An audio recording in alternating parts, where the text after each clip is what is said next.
Richard, that was a good night in London for you boys on Tuesday night. Yeah, it's, people are going on about now three great results on the trot, but they've all been sort of different wins. You know, we obviously dominated a large majority on the Wednesday, had to dig in on the Saturday at home, and it was quite a complete performance, I thought, on the Tuesday, where we had to defend really well and we attacked, especially first half, really well. How much pride did you take out of the fact that this is an opponent which is really tricky anyway, got pegged back in the latter stages but still managed to find that extra goal? Yeah, it's good. You know, you're looking behind us sometimes when the lads are getting tired, and we've got a good bench. We've got a good bench as well, so bringing people on for fresh legs, that definitely helps. And I think you've seen that probably in the last 20 minutes of the game, where, you know, Harvey and Ben especially come on the higher end of the pitch after press, after run with the ball, and that helps when you've got a good bench as well. Obviously Aaron Jarvis getting his goal as well, big relief for him. Well, I wouldn't say relief. When he's on the pitch, especially the last 3 times he's played, he's made a massive impact, although he hasn't scored. You know, always go on Giroud won the World Cup without scoring a goal for France, you know, but he does other stuff as well. But he will be happy. He will be happy he's got his goal. How much, in terms of what your planning is now, is about squad management and making sure that the legs aren't too tight? Because there's a lot to ask of players to do midweeks and weekends at the moment. Well, it is. You know, we were in our weather just to go to the swimming pool today, have a little stretch in the swimming pool, have a little walk in it.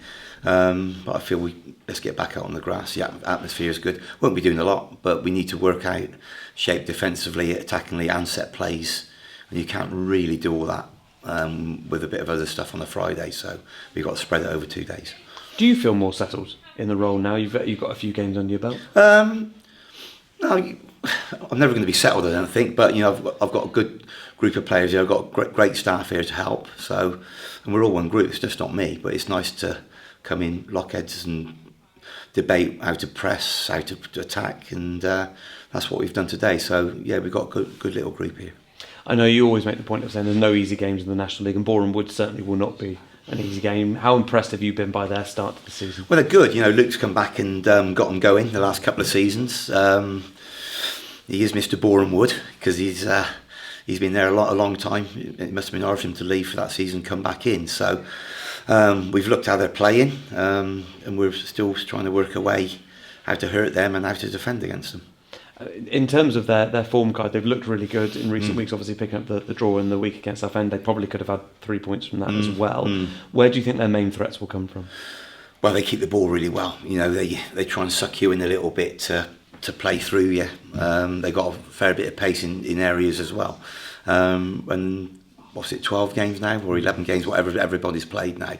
And the table's starting to take shape a little bit, and they're in the playoff position. So, you know, that table doesn't lie after 10 to 12 games. Would you expect them to still be up and around there come the end of the season? What I've been watching on the White Scout today, yeah. And obviously 3 wins on the spot gets all fans really G'd up, really excited for what's to come. What particularly have you been proud about from the 3 results you've had so far? Just the resilience to stop the ball going into our net. That's been a big thing. I know we conceded to go 1 each on Tuesday. But before that, there's people throwing themselves, bodies in front of the ball, blocking shots, and it is a great finish. You know, there's no denying that. But the determination, resilience to win games. Did you teach Andrew the cartwheel? Or was that? If I tried that, I'd be in hospital. And in terms of the injury list and who you expect to be available this weekend, is it much or more or less the same squad that you have? Yeah, I think so, more or less. You know, the 2 main injuries at the moment who've been out for ages, Jacob Maddox and James Daly. They're light training. They're doing jogging, running.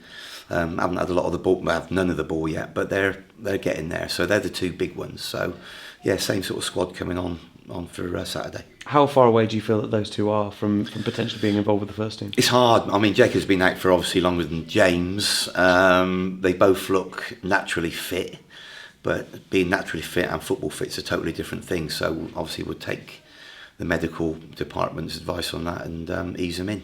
I know Charlie Cooper struggled last season and this season with Achilles injuries. Is he much closer to playing now? Yeah, he's getting there. He's getting there bit by bit. But I've stated when I first had it before Danny came in, like he's got to be 100% to play, because he'll give it 90% start. He comes back to 60%, and he's not fully fit, so he's got to get around that. Well, good luck for Saturday. Thank you very much.